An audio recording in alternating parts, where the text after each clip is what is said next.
Sveiki, brangus traukiniautojai. Šis vaizdo įrašas bus apie tai, kaip iš Kijevo važiuoju į Rumuniją traukiniu.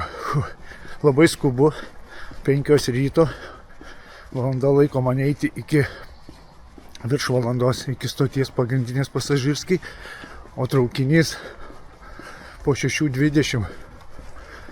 Jau dabar ne 5, jau po 5:15. Valandą laiko tik turiu. Nevažiuoju nei boltai, nei taksi.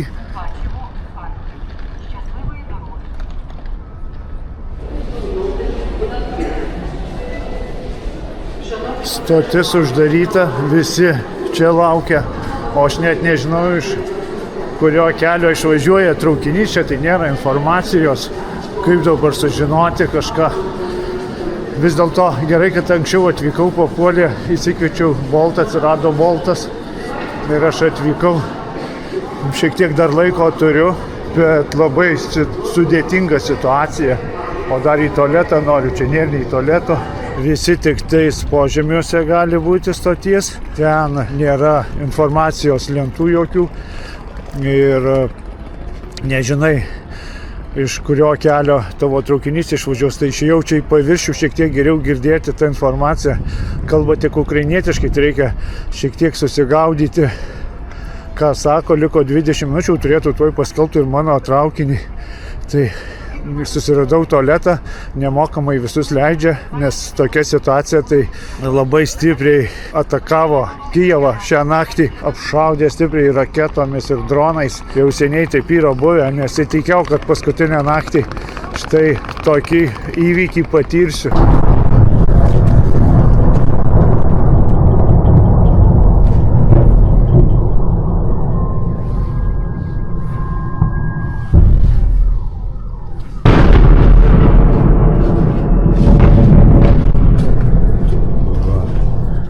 Bet kai sprogsta, tai net langai suvirpa.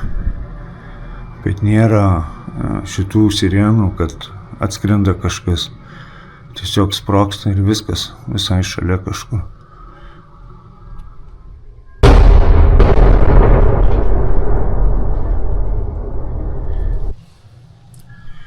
Jau šventa,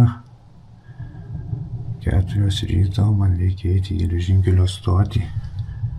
Nežinau, ar galima vaikščioti iš vis po miestą dabar.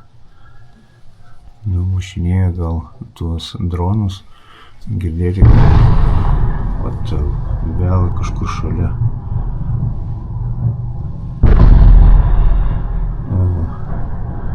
Štai su tokia realybė Ukrainos žmonės kiekvieną dieną gyvena. Aš tai šiandien išvažiuoju iš čia. Taip, kad situacija tokia, nesitikėjau, visas 3 paras praleidau gana ramiai, nors kiekvieną naktį buvo sirenos ir dienom sirenų būdavo, bet ši naktis tai buvo kažkas tokio, ką patyriau, tokio tikro, kas yra iš tikrųjų tas karas, net drebėjo ir balsas, ir rankos drebėjo, ir vienu žodžiu burna džiuvo, kada tie buvo šaudimai. Nežinoja, ar čia tuoj pataikys į tavo namą ar šalia kažkur, nes net jausdavosi sprogimo bangos, kada į langą pataikydavo. Ir ta sprogimo banga nukreipė per kitą stotį. Šalia yra stotis, kuri regioninė tokia, tai nežinau, gal ten bus traukinys sustojęs. Primiskį vokzal, bet aš nesupratau, kur tas traukinys stovės, kurioj ten vietoj. Labai neaiškiai kalba, einu žiūrėti. Paklausiau pas policininką budintį, tai sakė, eik čia, kur visi eina. Traukinys išvažiuos iš kitur, nes gali būti gal pažeista kažkas nuo raketų smūgių pagrindinėje stotyje, nes čia niekada nestoja šie traukiniai. Čia stotis tik regioninių traukinių, električkų ir taip toliau. O šiuo atveju tai neeilinis įvykis ir todėl šį traukinį pastatė būtent į šią vietą. Tai Bukareštas 3 vagonai yra, prikabins vėliau daugiau. Net pykina mane nuo šito viso skubėjimo. Visa naktis buvo tokia labai sunkiai ir bemiegė, galima sakyti, ir tas skubėjimas iš pačio ryto. Ir atvykus čia dar toks chaosas, tai išgyvenimai štai tokie mano. Einu į savo kupę ir lauksiu išvažiavimo.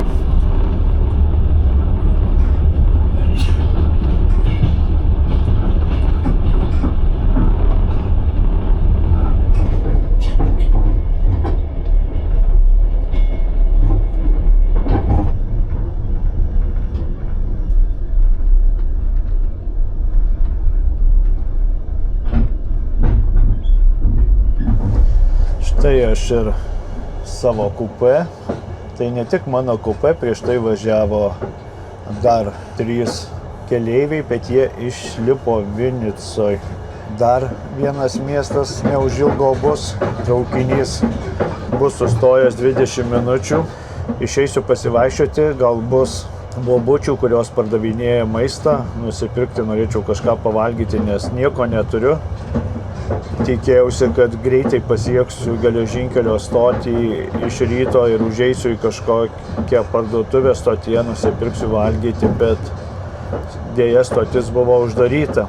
Šiek tiek papasakosiu, kaip čia aš papuoliau, nefilmavau to vaizdo įrašo, buvau labai pavargęs, po Moldovos visą naktį šventėm, Moldovoje Kišiniove buvo Europos diena, tai tiesiog ten koncertas buvo ir taip toliau ir aš ten irgi dalyvavau. Buvo ir Lietuvos ambasada, kiekviena šalis, kiekviena ambasada pristatinėjo Europos Sąjungos šalį. Žodžiu, yra traukinys Kišiniovas, Kijevas. Tai tuo traukiniu ir atvažiavau į Kijevą. Kelionė trunka 17 valandų ir ryte apie 8:30 būna Kijeve. Labai patogus traukinys. Aišku, naktį nepamiegosi, nes būna naktį pasienio kontrolė. Apie 2:30 būna Moldovos ir paskui apie 3 valandą būna Ukrainos kontrolė.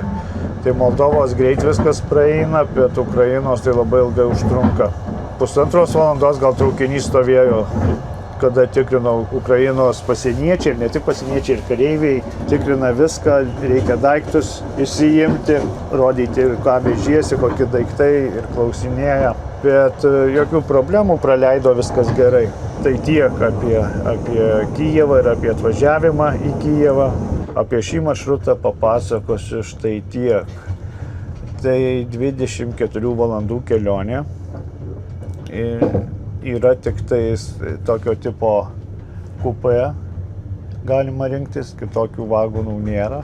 Važiuojant iš Kišiniovo į, pavyzdžiui, Kijevą, tai dar yra vagonas aukštesnės klasės, SV vadinamas.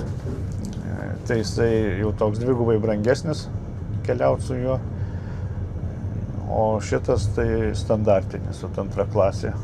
Štai toks vagonas. Tokia kupė, štai tokia kupė. Ir kainos. Kainos nepigios. Iš Kišiniovo į Kijevą 82 eurai. Iš Kijevo į Bukareštą 88 eurai. Tai štai tokios kainos. Bet ir įsimiegi ir tuo pačiu keliauja, tai tas labai gerai.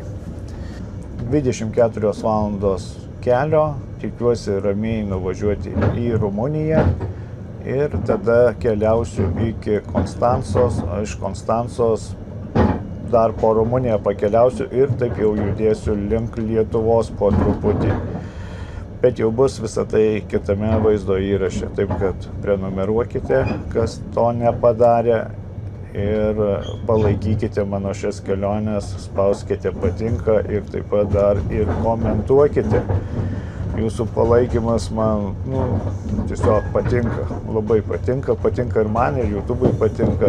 Na ir keliaujam, laukiam, dabar bus sekantis sustojimas, gana ilgas sustojimas, 20 minučių ir bandysiu kažkaip įsigyti maisto, nes nieko neturiu su savimi, tik riešutų saujelę ir viskas. Tiesa, dar norėjau pasakyti, galbūt aš ne visai sklandžiai dėlioju savo mintis ir šiek tiek toks sulėtėjęs esu. Tai yra dėl to, kad visa naktis praktiškai be miego ir streso būsenos. Tai todėl nėra taip labai paprasta dabar man imti ir pilti žodžius kaip žirnius į sieną. Tai manau, suprasite mane dėl šito dalyko. Parodysiu, kokia yra kupė. Tai štai tokius duoda čiužinius. Yra patalynė.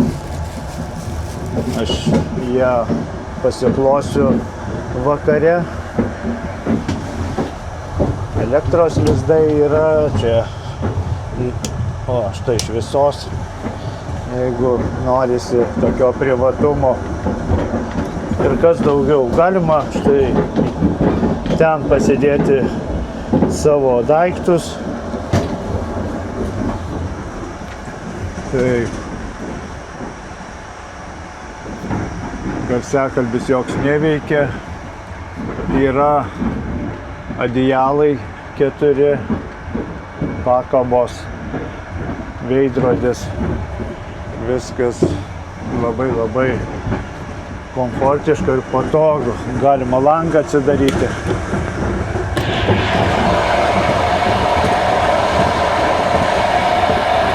Tik tiek langas atsidaro, daugiau jis neatsidaro. Tad užtenka, jeigu norisi gaivesnio oro. Tai va, tokia kupė. Antras aukštas štai taip atrodo. Mano ši vieta. Štai ši. Ir nežinau, gali būti, gal aš važiuosiu jau vienas iki Rumunijos. Galbūt ir ne, nes jeigu jau dabar nėra keleivių, tai aš jau labai abejoju, kad Ukrainoje kažkas ne iš Kijevo gali įlipti į šį maršrutą ir važiuoti, pavyzdžiui, į Bukareštą ar į Moldovą. Nes pro Moldovą važiuos traukinys į Kišiniovą, tiesa jis neužsuka, bet pro Moldovos sieną kirs, paskui ties Moldovos Rumunijos sieną kerta. Tai va, bus kelios tokios, keli pasieniai, labai daug bus kontrolių šiandieną, kad jos vyks dieną, tai kas yra labai gerai, tai nesusitrukdys, nes kai naktį vyksta, tai tu nepamiegi. O naktis bus rami. Į Rumuniją įvažiuos gal 10 vakare ir jau Bukareštą pasieks 6:30 ryto, taip kad įsimiegosiu be jokių trukdžių. Pirmas mano vagonas, tai labai garsiai girdisi, kada lokomotyvas signalizuoja. Ir ne tik, kad pirmas vagonas, bet dar ir pirma kupė nuo lokomotyvo pusės. Tai labai garsiai girdisi. Ypač kada atidarytas langas. 13 vagonas. Galvau, kad bus daugiau vagonų, bet kol kas yra tik 3 vagonai. Ir likusią traukinio dalį prikabins Moldovoj, nes iš Kišiniovo važiuoja traukinys irgi Kišiniovas Bukareštas ir tas traukinys bus sujungtas ties Moldovos pasieniu su šiuo traukiniu ir jau Bukareštą pasieks ilgas traukinys.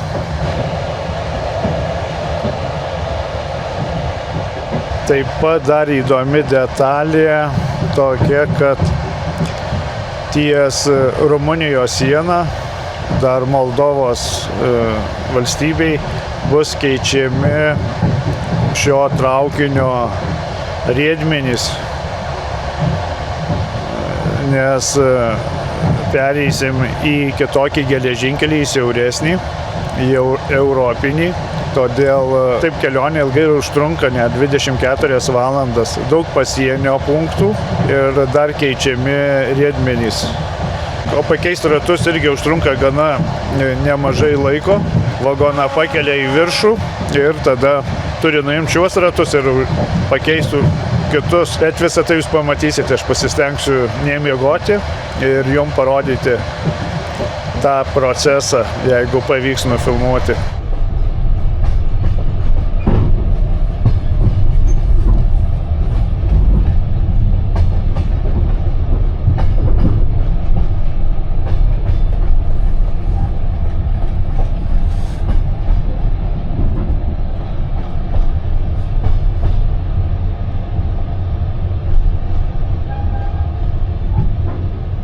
Stotis Žmėrinka, 20 minučių sustojimas, tai aš einu į peroną. Nežinau, ar bus babulios, nes ne į pirmą peroną atvažiavo traukinys, tai nežinau, ar jos ateis. Jų čia pagrindinis darbas, jos pastoviai čia vaikšto ir pardavinėja viską.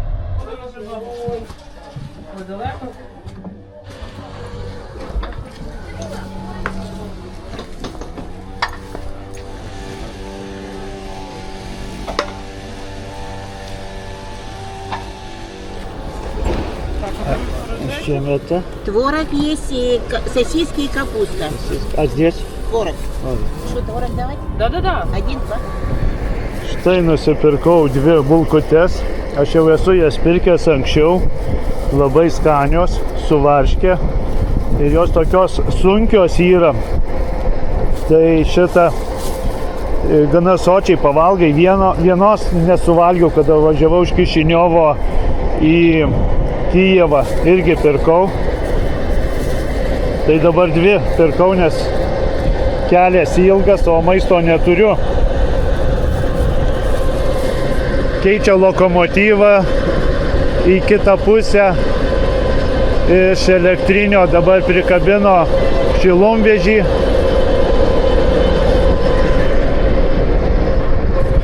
Ilgai nevaikščiosiu, einu link savo kupė, nes šiek tiek vėluoja traukinys, jis gali ir anksčiau išvažiuoti.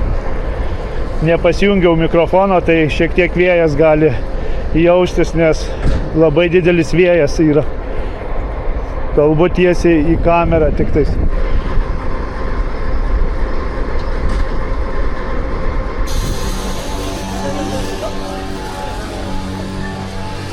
Jo, anksčiau išvyksta traukinys. Kaip ir sakiau, štai taip gražiai atrodo šios bulkutės, jos va kokios didelės. Ir mano vanduo, va visas vanduo, neradau vandenio pirkti. Tai teks arbatą gerti, yra tas vadinamas boileris, titanas, jame ten visada karštas vanduo, nu tai gersiu tik arbatą tada.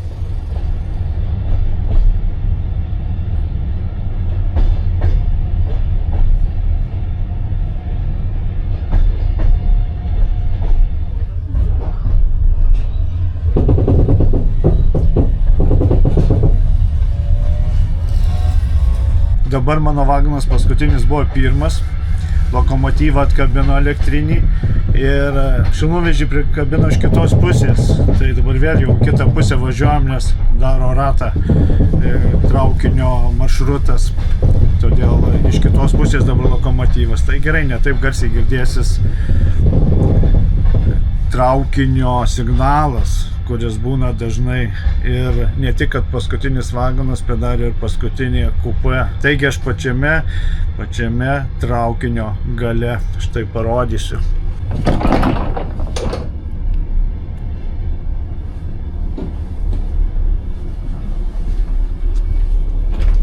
Toks tamburas ir visokiausių daiktų yra, aliejus turbūt.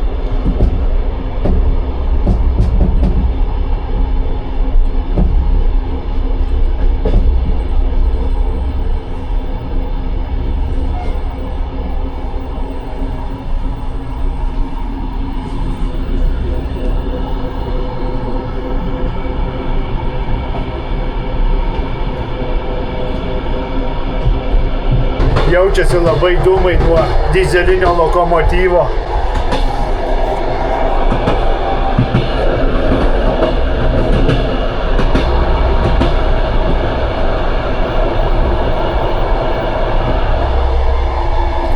Ką, einu valgyti.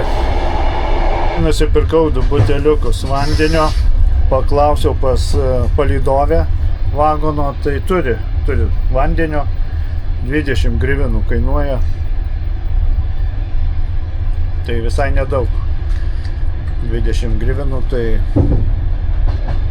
gal 30 centų.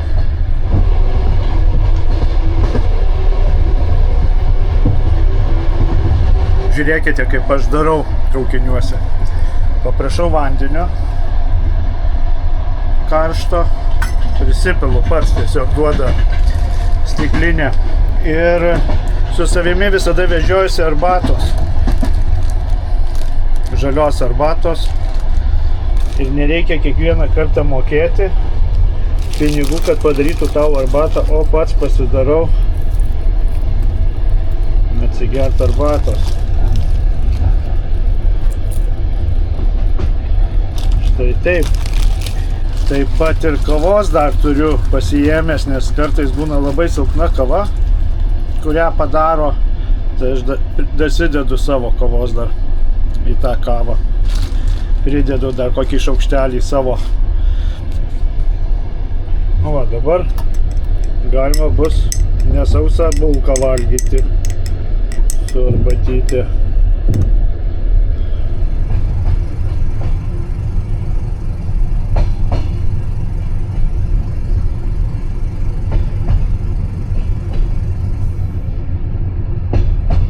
Kadangi langas pradarytas, tai jaučiasi geležinkelio visi kvapai tokie ir tie dūmai nuo lokomotyvo įeina kartais ir nuo pačio geležinkelio, nuo šitų pabėgių. Ir tas kvapas pas mane yra nuo vaikystės man prisimenamas, kada vaikystėje keliaudavau su tėvais geležinkeliu į tolimus miestus. Tai labai gera asociacija man yra. Iš karto primena tokius malonės akimirkas primena man. O tas kvapas tai būtent va, nuo tokių va pabėgių, va jie yra tokie tepaluoti ir nuo jų būtent ir būna tas kvapas toksai savotiškas.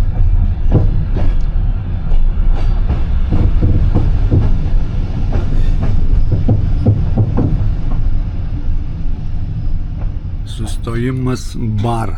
Bar miestas yra ir Juodkalnijoje, ir Ukrainoje pasirodo, kad yra.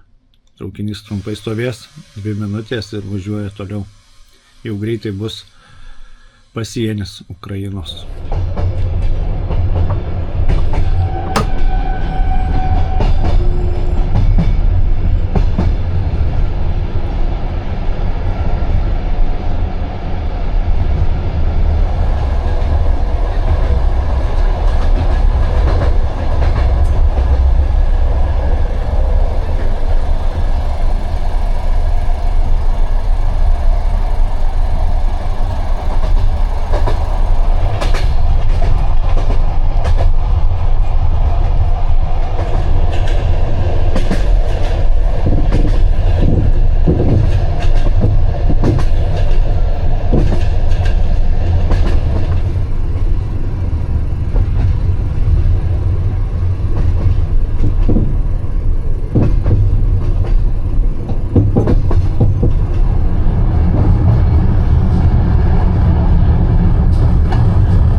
Viskas, pravažiavau Ukrainos pasienį ir pravažiavau Moldovos pasienį. Aišku, kad nefilmavau, nes per didelė rizika yra užsirauti ant pareigūnų, tai geriau to nedaryti. Pažiūrėkit, koks gražus vaizdas.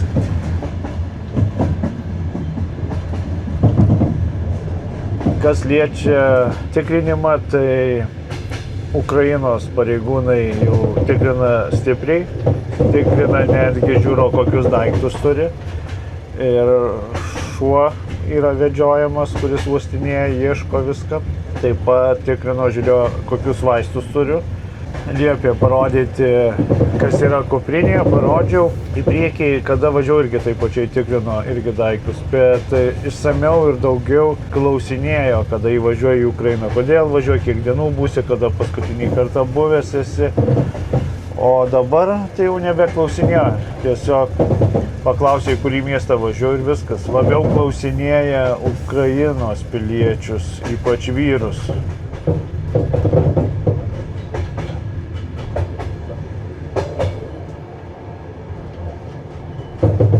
Pasidariau kavos, jau spėjau aš ir numigti kažkiek, užsnūdau, nes labai ilgai pasienyje stovi traukinys. Per abudu pasienius, jei paimti bendrą laiką, tai beveik 2 valandas. Pačioje Moldovoje bus tik 2 sustojimai. Jie tokie labiau techniniai, nelabai kas ten išlipa ir įlipa. Nes aš netgi žiūrėjau, ar galima bilietą nusipirkti kito sustojimo, tai nėra tokio pasirinkimo. Tai greičiausiai kažkokie techniniai tik tais. Ir 8 valandą vakare būsiu jau pasienyje Moldovos. Miestas vadinasi Ungenė. Taigi keis ratus ir tuo pačiu tikrins, aišku, dokumentus vėl. Traukinys ilgai stovės, 86 minutės numatytos yra sustojimas.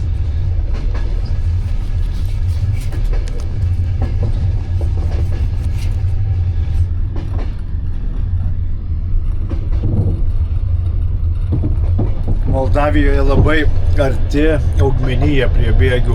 Kai važiavau į Kišiniovą, šiek tiek tik iškišau ranką, visai nedaug. Tai iš karto šaka kažkokia pataikė į ranką. Tai pagalvojau, kaip gerai, kad su kokia kamera neiškišau, nes būtų išmušę ir kamera iš rankos. Šiaip tai visur kitur ta augmenija kuo toliau nuo bėgių pašalina. Bet Moldavijoje tai nelabai žiūri, nes geležinkelis realiai visas apleistas yra. Vienintelė šita trasa, kur yra nuo Ukrainos į pasienį veikianti, bet ir tai tarpais važiuoja traukinys labai lėtai, ant 20-25 km per valandą. Senas geležinkelis. Plus Moldavijoje nėra elektrifikuotas joks ruožas. Užtat labai ilgai užtrunka. Ta Moldavija tai nedidelė, bet ją pravažiuoti užtrunka apie 6 valandas. Moldavijoje tai vietiniai traukiniai nevažinėja, vienintelis traukinys nuvažiuoja ir grįžta prie pat pasienio, miestas Ungenė. Tai vienintelis ruožas, o visi kiti traukiniai važiuoja tik tais tarptautiniai į Ukrainą ir į Rumuniją. Anksčiau dar važiavo traukinys į Banderus, iš Kišiniovo, miestas toks Banderai. O dabar, tai man atrodo, nevažiuoja, nes kai važiavau į Kišiniovą, kalbėjau su Lenkais, kurie važiuos į Padniestrę, tai paskui, tai kaip jūs nuvažiuosit, jis sakė su maršrutkė. Traukinys jau nebevažiuoja.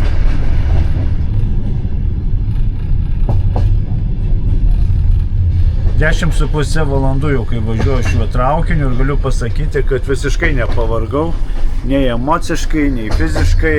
Labai patinka, aš tiesiog čia relaksuoju. Aš taip dar galėčiau, nežinau, kiek laiko važiuoti. Mane labai atpalaiduoja iš vis traukinėje važiuojant, o ypač kada tokie patogumai kaip dabar, tai visiškai manęs nevargina. O plus dar tokie vaizdai gražus, taip kad tik tais mėgautis kelionė belieka.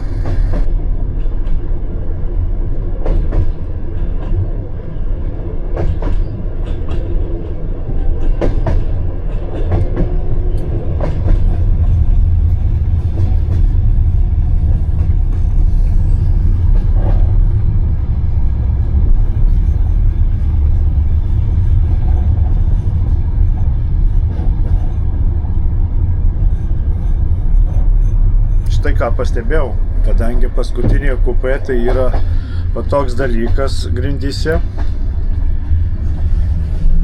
Toks. Susidaro, kai keis važiuoklę, ratus, nežinau, kaip reikia tiksliai vadinti, jūs parašykit riedmenys, ar ratai, ar važiuoklė. Tai užeis darbininkas į šią kupę ir mechanizmą tą dalį atsuks ir po to vėl ateis ir vėl prisuks.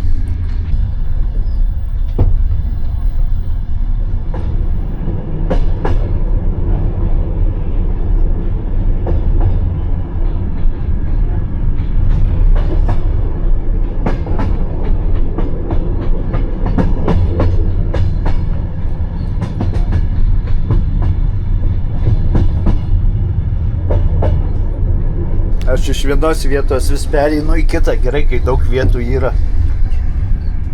Štai čia gulėjau, užslenka saulė, pereinu į čia, būna užslenka į čia, pereinu į ten. Taip ir gulinėjau iš vienos vietos į kitą, nes, nemalonu, kada tiesiai į tave saulė. Iš pradžių galvą laikiau prie lango, bet tiek vienoj, tiek kitoj pusėje labai dažnai atsiranda saulės spinduliai, tai čia padėjau galvą. Šiaip tai mėgstu miegoti, kada mano galva į lango pusę, ne į durų.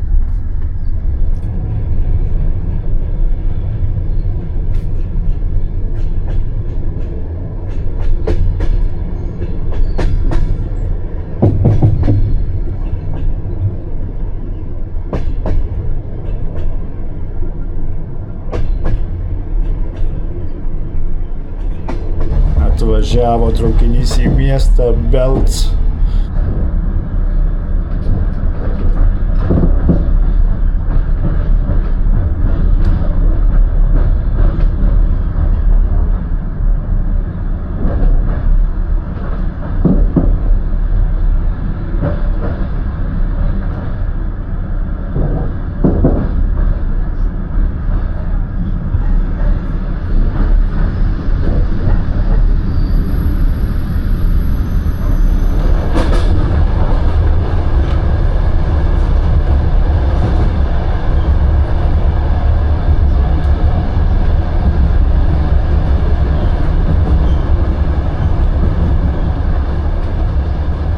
Dar ką noriu parodyti įdomaus. Pirma man kupė sutikta, kai durys neturi spyno. Šiaip visada beveik visose, kiek aš buvęs, nesu matęs taip, kad negalima būtų užsirakinti, nenumatyta jokia spyna. Tiesiog šiaip užsidaro. Bet turėtų būti štai čia toks atlenkimas. O kaip pavaizduota, kaip ir šičia yra. Bet jis išimtas ir užsukta ta skylė. O čia. Tai negali naktį užsirakinti durų, nes šiaip visur dėl saugumo tai rekomenduoju užsirakinti duris. Bet aišku, čia nieko neatsitiks tokio.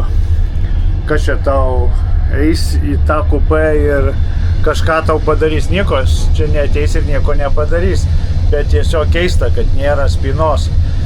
Ir dar padarytos tokios kopėtėlės, jeigu nori į viršų užlipti, tai štai taip atsidaro.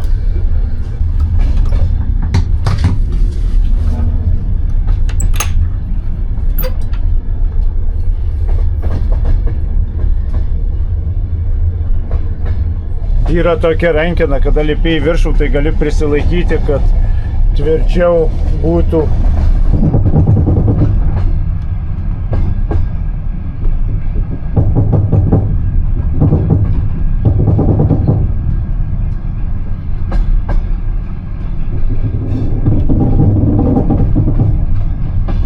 Atvyko traukinys į pasienio miestą Ungenį ir dabar bus pasienio patikra ir tada ratų keitimas. 8 valanda vakaro šiuo metu ir pervažiuoti Moldovą nuo Ukrainos iki Rumunijos prireikė 6 valandų su trupučiu. Stovi traukinys dabar pasienyje, perėjo pasienietį. Surinko pasus visų, bet kas įdomu tai, kad tikrino bagažą, visų tikrina bagažą, ieško cigarečių, ir pinigų grynųjų. Labiausiai tai cigarečių ieško pas visus. Turbūt Moldovoje cigaretės pigios ir nenori, kad neleistina kiekį vežtaisi į Europos Sąjungą, į Rumuniją. Kelionė net parą laiko gaunasi todėl, kad labai ilgi sustojimai. 3 valstybės, 3 pasienio punktai. Ir, pavyzdžiui, kai Moldovos, tai iš vis 2 kartus pasienio punktai. Plius ratų keitimas. Tai todėl labai daug laiko, gal kokios 5 valandos vieną ant šitų sustojimų, tai tikrai, kad gaunasi.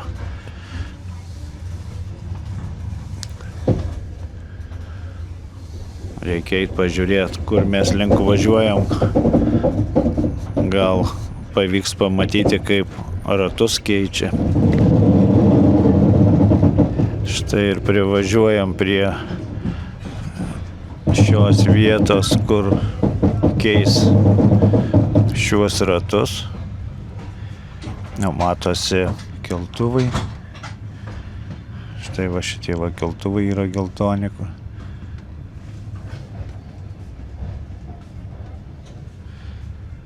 Ir Unghenis stotis.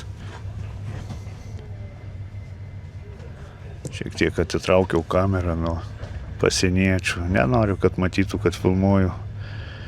Unghenį, pagrindinė stotis, didelė stotis, nežinau, kad čia tokia stotis yra. Matote, kiek daug važiuoklės yra, taip pat yra tie keltuvai. Va, štai va šitas va, tai keltuvas yra. Iš 4 pusių jį pastato ir pakelia taip vagoną. Va ir priešais mane yra Moldovos traukinys ir jo taip pat keičia ratus ir po to jau tada sujungs.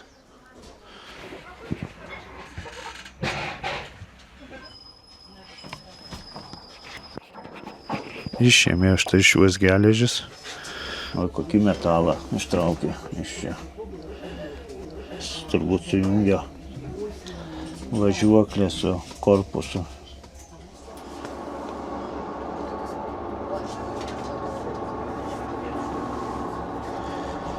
Iš lėto kylam į viršų.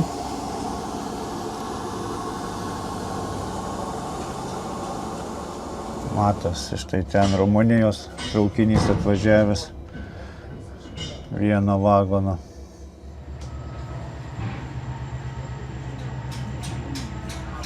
Ir nežinau, nemačiau, ar šitus ištraukė, ar šitus pakiš po apačią, kai tie bus ištraukti. Va Moldovos traukinys. Stovi, aišku, pasienietis šalia šių traukinių, kad nieks neiššoktų, kažkur nepereitų.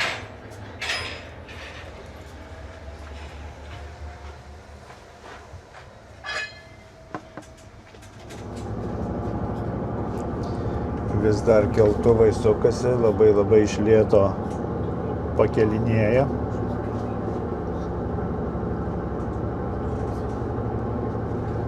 Pakol vyksta šis keitimas ratų, tai tikrina mūsų dokumentus įsinešę per tą laiką. Iš tikrųjų labai gerai. Tai susitaupo kažkiek laiko. Jaučiasi, kaip jau mes aukštai esam, nes šitas stogelis buvo žymiai aukščiau, o jau mes susilyginom su tuo stogeliu.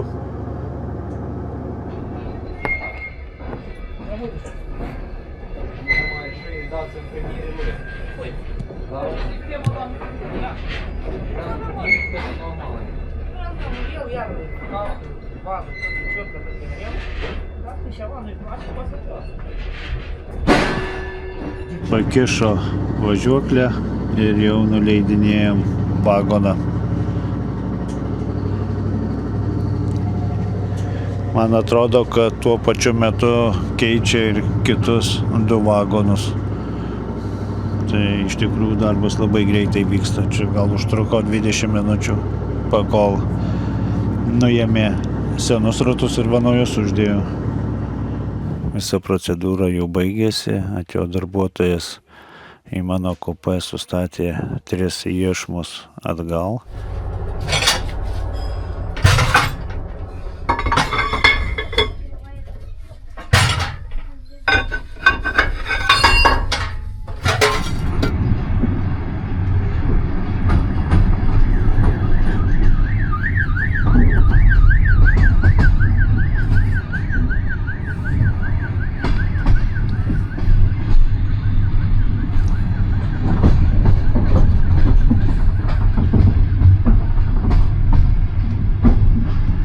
įvažiavom į Rumuniją, tai dabar dar bus kontrolė.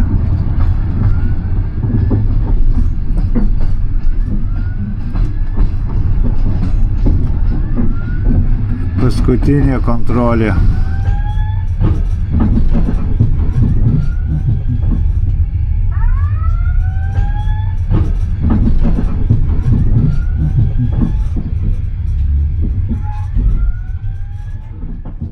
Praėjo 3 valandos, kai traukinys įvažiavo į Moldovos pasienį ir kai keitė aširačius.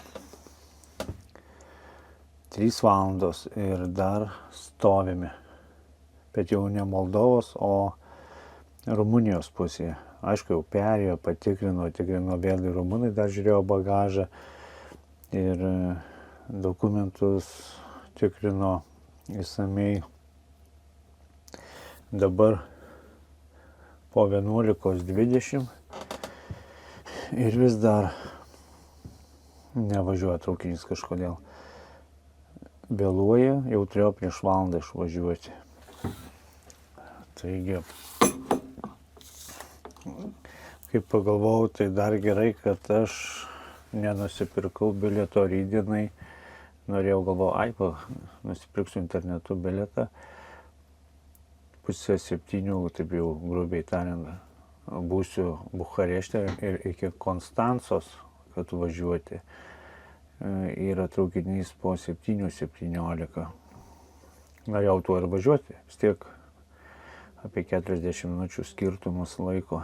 Tai gerai, kad nepirkau to bilieto, nes tikrai būčiau nespėti tą traukinį. Tai nusipirksiu jau iš ryto, kai būsiu pačiame Bukarešte. Tai va, tokia kelionė. Aš jau mėgausi, maniau, eisiu aš jau miegoti, pasiklovau lovą. Štai kaip mano lova atrodo, pagalvė minkšta, viskas tvarkinga. Ir išgirdau signalą, pagaliau važiuojam, pagaliau 23-21 minutė. Štai. Išvažiuojam. Aš gesysiu, parodysiu.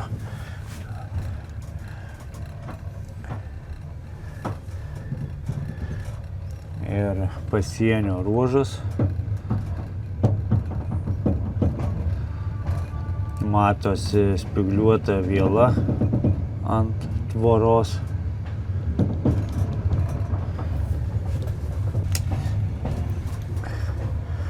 Realiai nėra ką daugiau žiūrėti. Tai va tokia mano jaukia atmosfera šios kupė. Aišku, man labai patinka, kad tos šviesos baltos, kada būna senesnės kupė Amendorfai, vagonai, kurie pagaminti Vokietijoje, rytų Vokietijoje dar, kada buvo komunizmas rytų Vokietijoje. Tai jie tokie daug jaukesni, šviesos, gelsvos ir netokios ryškios kaip čia. O kas dar? Dar užeisiu į tualetą prieš miegą, parodysiu tualetą ir jau susitiksime iš pačio ryto.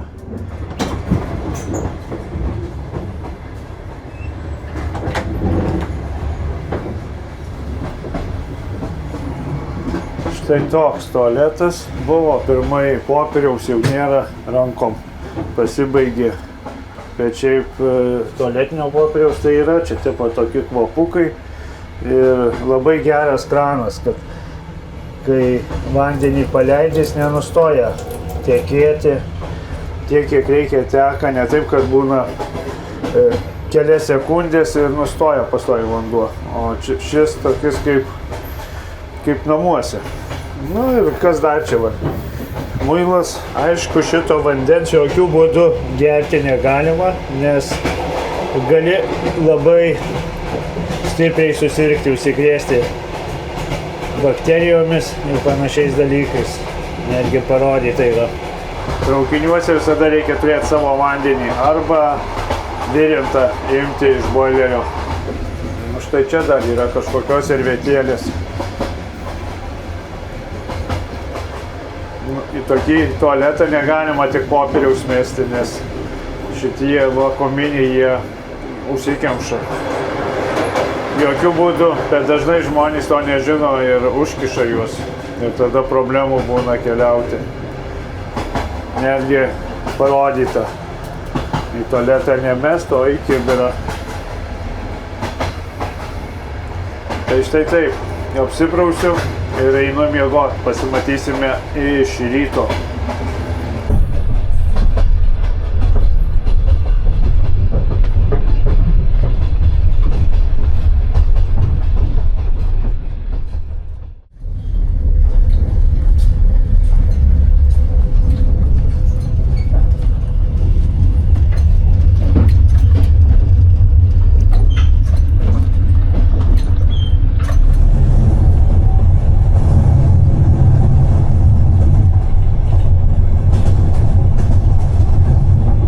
Saulėtas, gražus rytas ir aš jau esu netoli Bukarešto. Apie pusvalandis liko važiuoti, atsigersiu kavos, jau apsiprausęs esu, pasiruošęs, daiktai sukrauti pas mane ir laukiu atvažiavimo. Miegojau, nors stipriai kratė, Rumunijos geležinkeliai labai žiauriai krato, labai jie tokie kaip kai kokie kalneliai būtų mini, kaip papurto, tai ryte prabudęs net radau atidarytą tą dangtį, jisai nuo vibracijų tiesiog atsidarė tas dangtis, jis ant vieno varžto yra, tai užtat jisai sukiojasi. Šiaip turi ten būti daugiau varžtų, bet kadangi jį pastoviai darinėja, tai nieks neprisukinėja.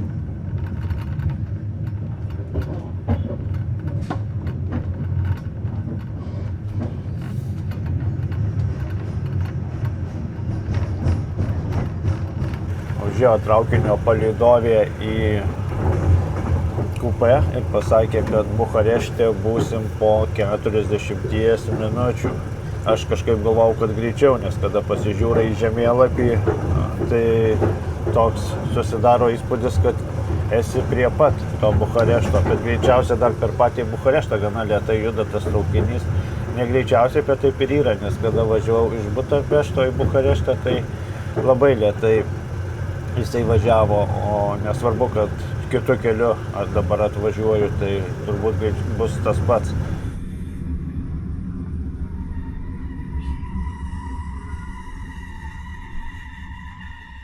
Traukinys sustojęs jau visą valandą. Mane net jau miegas apėmė, aš jau vėl susiruošiau į lovą.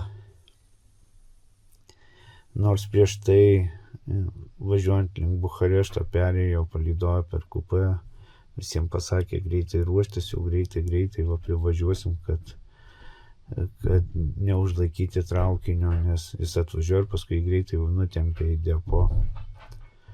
Tai va, kai sustojo kažkokioj stoty, visą valandą jau stovi, o vėluoja tai beveik 2 valandas. Jei pilna tą pagal maršrutą žiūrėti, kada turėjo atvažiuoti, tai jau 2 valandos kaip vėluoja. Nes vien šitoj stoty jau valandą laiko stovim. Nežinau kodėl, tiesiog visi traukiniai važiuoja pirmyn atgal rumuniški, o šis traukinys čia yra sustojęs. Tai keičia man šiek tiek planus, planavau šiek tiek anksčiau išvažiuoti iš Bukarešto, nes buvo traukinys po 7 valandos, po 8, o jau dabar pusė 9, tuoj dabar po 8:15, jau greitai pusė 9. Tai nežinau, kada aš pasieksiu miestą, kuris yra prie Juodosios jūros. Susitaręs su savininku viešbutyje, ne viešbutis namuose, kad būsiu apie 11-12 valandą, bet greičiausiai nespėsiu, reiks parašyti jam, kad vėliau manęs lauktų. Tai va taip guliu, jei dar ilgiau taip stovės traukinys, tai eisiu pamiegoti. Vis tikiuosi, kad jis greit pradės judėti, bet kai nevažiuoja, taip nevažiuoja.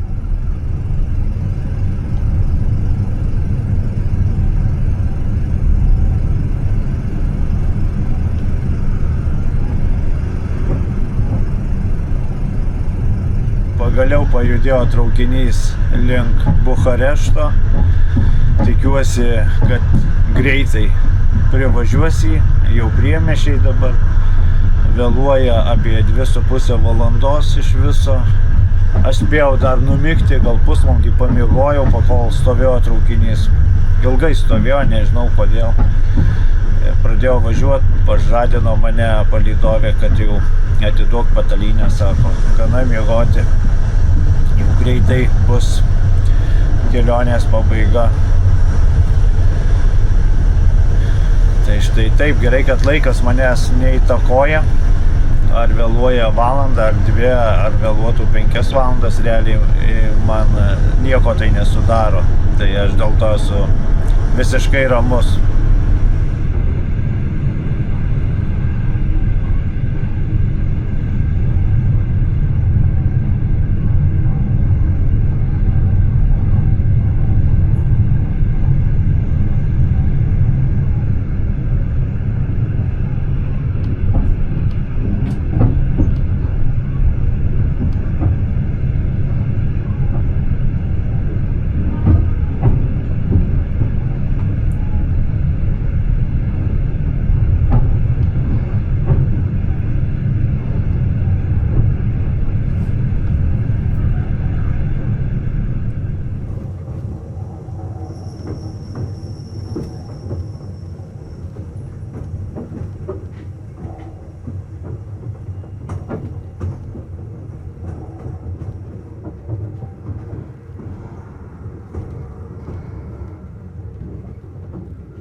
Na štai, brangus traukiniautojai, po ilgos kelionės maždaug 26,5 valandos aš iš Kijevo atvažiavau į Bukareštą. Ir dabar niekas nepasibaigė, einu į stotį, man reikia nusipirkti bilietą į kitą traukinį, važiuoju aš prie jūros. Pasimatysime tenais, iš tenais aš jau keliausiu nuo Juodosios jūros, keliausiu link Baltijos jūros, galima netgi taip sakyti. Ačiū, kad žiūrėjote ir pasimatysime kitame traukinyje. Gerų kelionių visiems, iki.